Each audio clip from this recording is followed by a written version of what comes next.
estamos de volta com mais um programa Formando Opinião, aqui pela sua TV Web Estado. Hoje eu tenho a grata satisfação de receber aqui nos nossos estúdios uma pessoa muito querida. Eu estou falando do 10º presidente da FIEC, Federação das Indústrias do Estado do Ceará, o meu amigo Beto Studart, e hoje eu conto com a participação do nosso editor de Economia do Jornal Estado, o Marcelo Cabral. Beto, seja bem-vindo aos estúdios da nossa TV Web para um papo gostoso. Obrigado, Marcos. Obrigado, Marcos. Obrigado, Marcelo.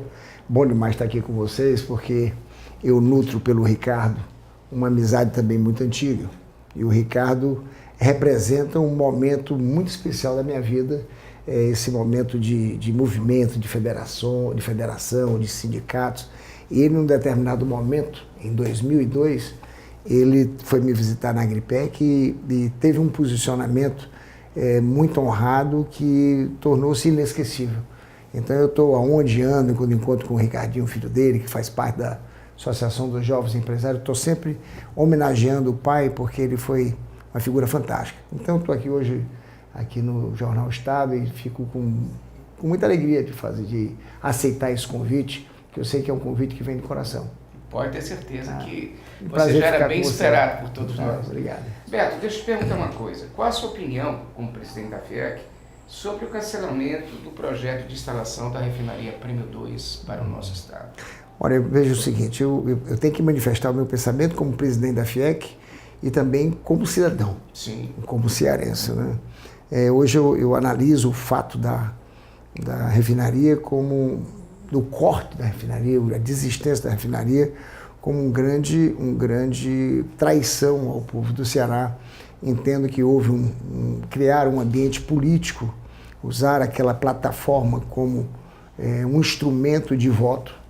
Durante 15 anos ficaram alimentando essa possibilidade, essa perspectiva, e o cearense foi enganado bobamente, nós cearenses fomos enganados bobamente, eu particularmente não. Na realidade, eu nunca acreditei muito no projeto. E agora está aí, vem a verdade à tona. Se fosse um projeto efetivamente bem estudado, estrategicamente resolvido, ele não seria desistido, nem que a Petrobras estivesse em crise como está. Agora, deixa eu te perguntar uma coisa, Beto. Existem rumores no mercado, isso recentemente, né, essa semana, de que a presidente Graça Foster, muito provavelmente, no início de março, ela deverá ser substituída por um nome que está sendo cogitado no mercado. Com a substituição dela e um novo conselho que vai ser instalado, você acredita na reversão desse quadro que hoje é totalmente desastroso para o nosso estado? Eu não acredito. Veja o seguinte, o nosso governador, Camilo, está em Brasília, parece que hoje, ontem e hoje, tentando uma audiência com a Dilma, para tentar reverter. É uma decisão de governo, né? Eu não acredito que simplesmente essa mudança de presidente da Petrobras, que pode mudar essa coisa com facilidade. O Camilo é um homem obstinado, ele vai tentar argumentar para trazer isso de volta, né? Mas a Petrobras, rapaz, mudando o presidente ou não mudando o presidente, o dano que já se fez à Petrobras foi tão grande, que eu acho que não é só o Ceará que está sofrendo com a desistência desse investimento, mas o Brasil todo está sofrendo profundamente, não só com os valores que foram utilizados para a corrupção, essa diminuição que agora foi autorizada pelas empresas de consultoria, de auditoria, mandando diminuir o patrimônio líquido da Petrobras em 85, 86 bilhões de reais, mostra o tamanho do buraco, o tamanho do fosso que meteram a Petrobras. Isso daí é uma coisa deliberada. Não é uma coisa acidental que teve um prejuízo na sua operação, aconteceu um fato relevante no mundo que trouxesse a Petrobras para essa situação. Foi uma coisa deliberada, roubaram a Petrobras e diminuíram e criaram um péssimo conceito para aquilo que era o nosso símbolo de empresa brasileira, a Petrobras, o nosso petróleo, né? E essas coisas estão respingando no cenário internacional, não há investidores mais preparando projeto para vir para cá, porque a Petrobras está ecoando a situação brasileira. Vale salientar que ela valia em 2010, quando foi feita a sua capitalização, chegou a valer mais de 360 bilhões de reais. E essa semana está em parcos 120 e poucos. 115, ela reduziu em um terço o seu valor de mercado. Podemos até dizer que ela diminuiu 70%. Quer dizer, as pessoas que investiram na Petrobras perderam seu patrimônio. Eu não lembro qual foi o governo federal que houve alguma ação de governo que permitiu que os fundos de garantia fossem sacados. Não sei se vocês lembram disso. Eu lembro. Fossem sacados. Eu fui um dos que entrou nessa história. Eu não sei se eram funcionários de empresas mistas que foram estatizadas ou foram privatizadas, e esses fundos de garantia foram sacados para poder comprar as ações da Petrobras. Então essas pessoas se sentiram ricas, porque efetivamente enriqueceram, porque o patrimônio, o valor da ação cresceu muito. E agora estão vendo aí novamente que ficaram pobres, né? Perdeu tudo. Né? Foi uma perda realmente muito grande em todos os sentidos. Agora, Beto, me diz uma coisa. Na semana passada foi iniciada a construção do Alto Forno 1, estrutura que é considerada uma das mais importantes para a Companhia Siderúrgica do Pecém, com investimento de algo em torno de 4,8 bilhões de dólares. Com isso, a companhia deve começar a operar agora, né? Agora não, no início de 2016. Você acredita que essa seja uma das possibilidades de acelerar o crescimento do Estado? Não, sem dúvida. A Companhia Siderúrgica do Pecém, eu tive a oportunidade já de visitá-la, conheço o seu presidente, conheço outros diretores, eu acho que é uma coisa exemplar. A decisão de vir para o estado do Ceará está oportunizando o Ceará a crescer naquilo que eu falei da Petrobras, né, em todos os seus aspectos. É também, por coincidência, a mesma dimensão da nossa refinaria Prêmio 2. Ele vai ampliar em 40% o PIB do estado, né? Vai ampliar a renda per capita e ele vai mais longe, porque hoje ele tem 11.500 a 12.000 funcionários nesse momento de montagem, vai ficar com em torno de 3 a 4 mil funcionários depois do seu funcionamento pleno, que acontecerá em março de 2016, e essas pessoas, a quantidade de coisa que está acontecendo ao redor da Companhia Siderúrgica do Pecém, eu acho que é fantástico. Eu acho que a gente precisa agradecer todo dia a esse executivo que estou aí presente, ao grupo coreano que veio para cá, né? Porque formou-se praticamente uma cidade, dentro de uma cidade. Poderemos até fazer o seguinte, a ZPE, que é a Zona de Processamento de Exportação, ela está, acho que ficou pequena, porque a Companhia Siderúrgica praticamente levou toda a área. A gente podia pegar parte desses 2.000 hectares lá da refinaria, ampliar a nossa ZPE para poder trazer novas empresas para cá, como nós trouxemos a Companhia Siderúrgica do Pecém. Essa é uma dádiva de Deus, a Companhia Siderúrgica do Pecém. Nós precisamos tratar com muito carinho. O governo do estado precisa tratar com muito carinho, porque o benefício é muito forte, é muito grande. Isso, porque ela traz outras empresas, assim como a Petrobras traz o polo petroquímico, que você bem citou. Mas existe toda aquela parte de logística, quer dizer, o transporte, a alimentação, segurança, quer dizer, ela movimenta N setores da economia. Estradas também. Estradas, ela vai, por exemplo, ela vai trazer cal de lá da Serra do Apodi, quer dizer, tudo isso aí tem que ser tudo modificado para poder servir, quer dizer, traz um desenvolvimento muito bonito. Agora, Beto, me diz uma coisa, hoje nós sabemos que a crise energética é uma realidade nacional. Você acredita que a indústria de energia renováveis, entre elas a eólica e a voltaica, elas possam ser de grande geradores de renda para o nosso estado? Sem dúvida, acho que o Ceará está preparado, porque ele tem a matéria-prima básica para a energia eólica, que são os ventos, e tem para a fotovoltaica, que é o sol. Tá. Né?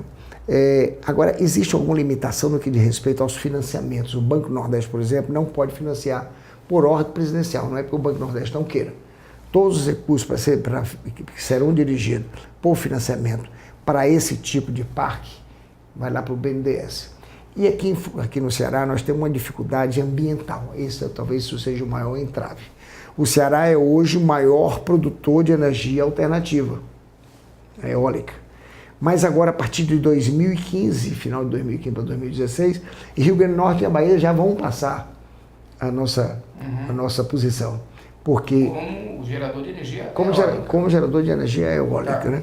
Porque existe aqui dificuldades ambientais, por entendimento das pessoas, que tornam o ambiente complexo para poder trazer as liberações, além de onerosas. Então, eu acho que ontem eu tive com o presidente do Banco Nordeste, uma figura fantástica, magnífica, está botando o banco, ele e os seus assessores atuais, botando o banco no alinhamento da retidão, sabe, da operação. Estão vivendo um momento espetacular. E eu toquei no problema da energia, porque esse é um campo que a Federação das Indústrias quer abraçar, porque achamos que é um segmento extremamente positivo para nós, mas ele me falou claramente, precisamos destravar essa portaria da ministra para que o Banco Nordeste possa facilitar. Criamos lá na Federação das Indústrias um núcleo de meio ambiente para poder trazer esse entendimento, essa discussão para a mesa, para saber onde está pegando. Se isso é uma coisa importante para o Ceará, para o Brasil e para o mundo. Então nós precisamos produzir. Mas a energia voltaica hoje já tem grande parte de empresários realmente querendo investir, isso independente de financiamento do governo. Sem dúvida, sem dúvida. Eu acho que é uma possibilidade muito grande. A fotovoltaica, hoje tem tecnologias da Alemanha, estão sendo desenvolvidas pela Alemanha, que já mudam um pouquinho essa tecnologia fotovoltaica, essas placas, são grandes espelhos que concentram seus raios em cima de uma torre para poder captar essa energia e já tem a capacidade de armazenar, coisa que a eólica agora não tem. Exato. Eles não conseguem armazenar, eles precisam ter linha de transmissão direta para levar para a rede que é nacional, para poder, não pode armazenar. E agora essa tecnologia vem com alguma coisa diferente. Quer dizer, nós estamos dando passo, o mundo está dando passos largos. O que é que você acha que deveria ser feito para melhorar o cenário econômico e o segmento industrial no nosso estado? Rapaz, eu tenho que falar isso aí em termos de Brasil. A indústria no Ceará ainda cresce mais do que no Brasil, então nós estamos numa posição um pouco melhor. Agora, a gente tem que raciocinar que nós estamos perdendo a nossa competitividade. Estamos perdendo por que nossa competitividade?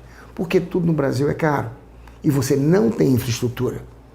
A infraestrutura é precária.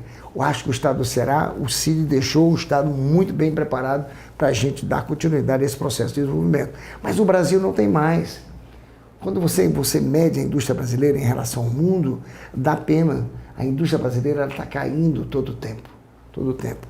Então eu acho que o grande culpado de tudo é porque o governo gasta mais com tudo, corrupção, pessoal, tudo, complexo de despesa, que não privilegia a infraestrutura.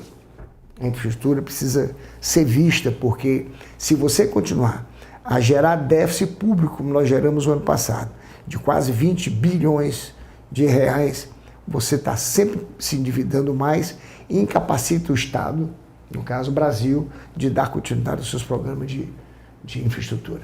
É fundamental. Então, o Brasil, o governo, tem essa capacidade de deteriorar o nosso país, né? O nosso patrimônio. O nosso patrimônio. O ministro da Fazenda, quando assumiu, disse que viria uma reformulação econômica que não era um saco de maldade, mas na verdade, enquanto o governo precisava apertar o cinto e diminuir os seus gastos, ele aumentou o quê? A carga tributária. Marcelo, seus comentários para a gente.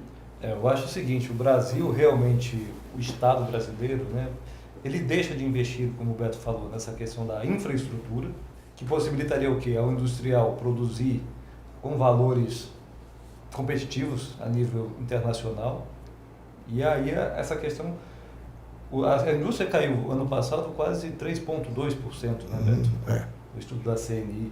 Então você acha que é possível ainda a gente conseguir reverter esse caso, reverter esse fato? Quer dizer, a nossa indústria vem perdendo terreno e vai chegar num... Você não muda o status sem você modificar totalmente a forma de pensar Brasil. Você tem que diminuir o déficit público, tem que diminuir o nosso custo, o nosso custeio, privilegiar a infraestrutura e dar uma mira à inovação. Como é que nós vamos inovar? Então, os programas de inovação estão colocados aí para todos enxergar. É pauta do dia em todo canto. É SES, é SENAI, é Federação, é CNI, em todo campo se fala em inovação.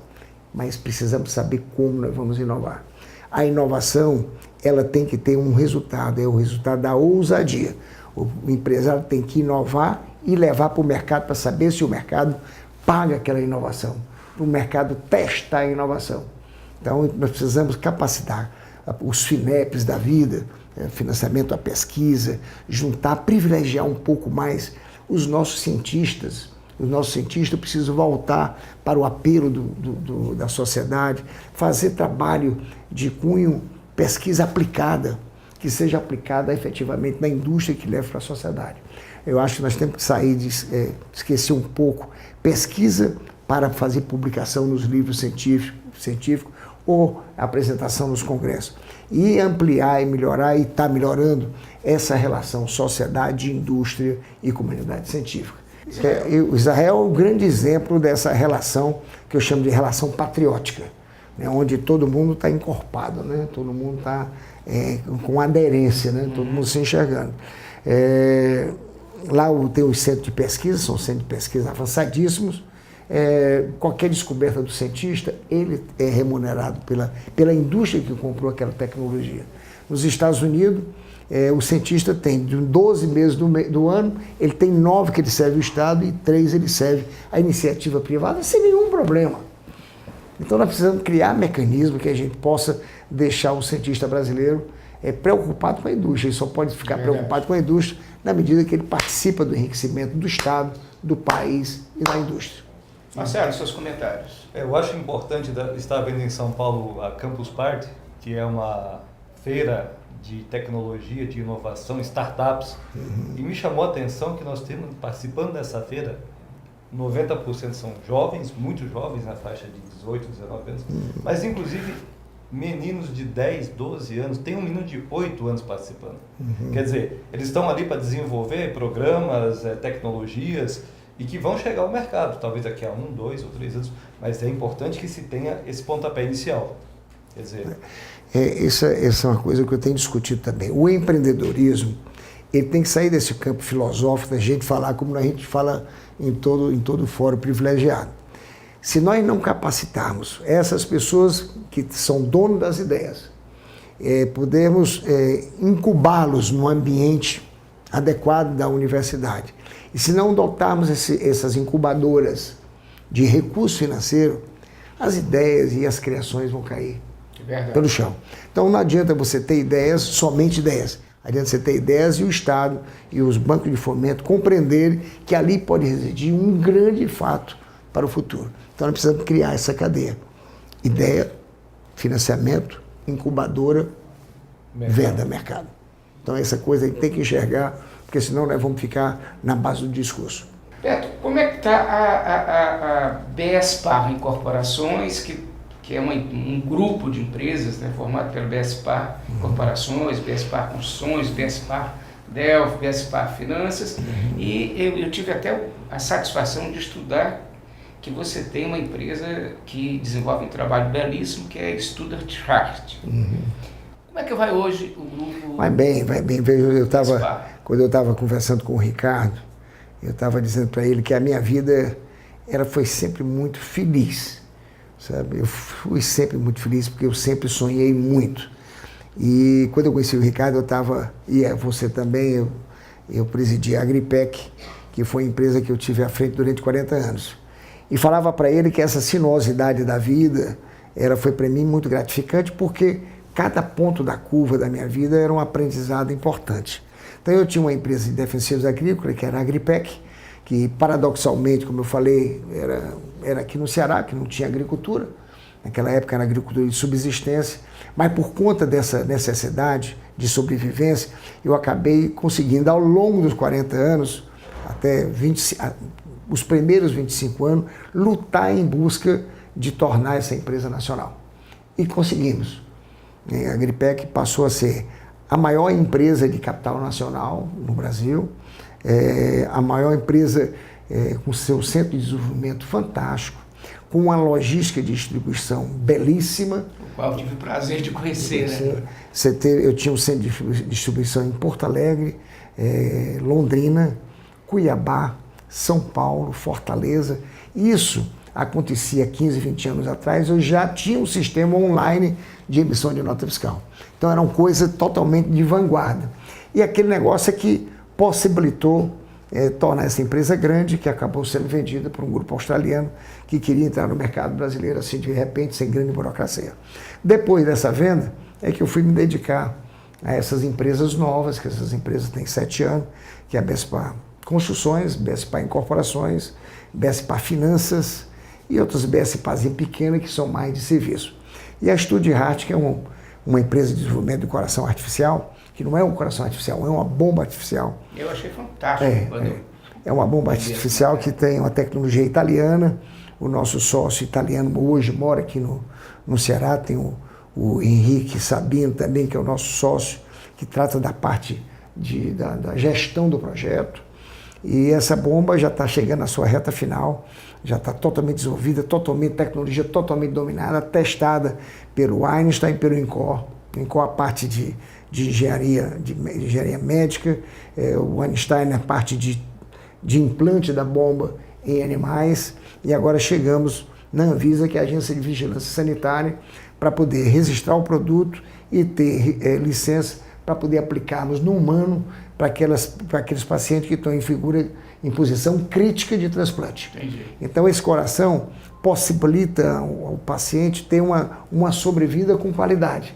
Ao invés de ele ficar num leito durante alguns meses, 1 ano ou 2 anos, com uma super bomba aqui ao lado, né, que são verdadeiras guarda-roupas, você sai de casa com controlador de velocidade, uma bomba instalada, não precisa nem ver o fio que entra no abdômen, quer dizer, é um negócio muito, muito especial. E acho que nós vamos salvar muitas vidas e vai servir não só para o cearense, vai servir para o cearense, para o brasileiro e vai servir sobretudo para o mundo. O mundo todo está interessado e nós ficamos impressionados com a quantidade de visitas que o nosso site tem por dia, por semana, por mês. Todo mundo curioso no desenvolvimento desse trabalho. Você tem também um trabalho excepcional com a Fundação Beto Studart, de incentivo ao talento. Como é que está a Fundação Beto? Muito bem, olha, eu sempre fui muito voltado para o terceiro setor, muito, mas sempre fazia essas coisas de forma a meu critério.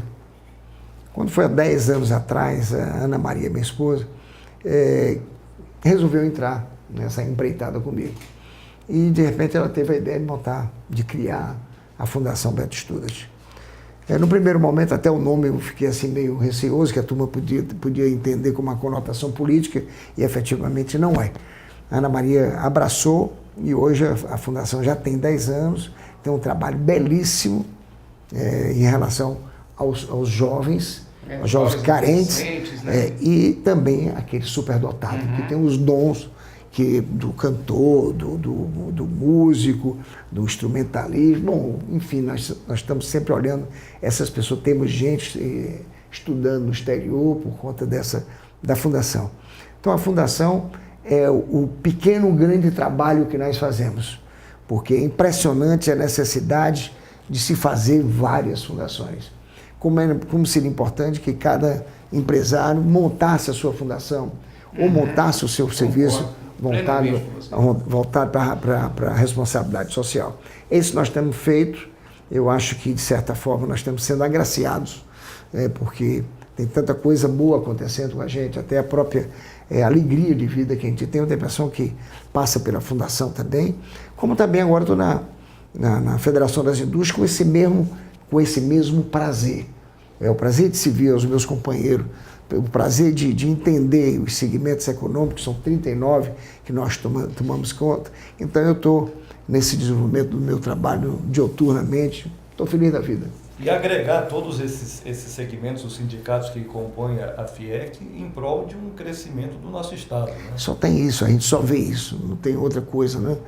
São as discussões com com a nossa Secretaria de Estado, discussão com o governo do Estado, né? Levando isso para a CNI, para a Confederação Nacional da Indústria, que agora eu sou presidente do Conselho de Integração Nacional, que vai vamos conhecer muito mais o Brasil. Tem um trabalho que foi desenvolvido pela Nicole quando era presidente do SIC, que trata sobre as desigualdades brasileiras, trabalho muito bonito, que chama-se Integra Brasil. Nós estamos fazendo um resumo, vamos levar para o Conselho de Integração Nacional para reestudar, abrir. Então, eu estou na federação com esse intuito de servir os meus companheiros, servir a sociedade, servir o industriário, na formação deles, na qualidade de vida, na segurança do trabalho, na educação. Eu achei aquele grande conceito, juntos podemos mais. Juntos podemos mais, exatamente. Marcelo, seus comentários finais. Eu acredito, assim, o Beto, realmente, por tudo que você falou, ele é um empresário de sucesso, isso é inegável. As suas empresas têm provocado um crescimento no nosso estado em diversos setores, porque, como ele falou, a construção civil, ela agrega inúmeros setores da economia, quer dizer, você não constrói um prédio só com areia e cimento, você tem que ter ali telhas, tem que ter material elétrico, você tem que ter material hidráulico, você tem que ter desde um pedreiro até um engenheiro, e ele prima muito por isso, pela qualidade dos empreendimentos. E eu acho que a construção civil hoje, eu acho que o Beto concorda comigo, ela é um grande impulsionador do crescimento nacional.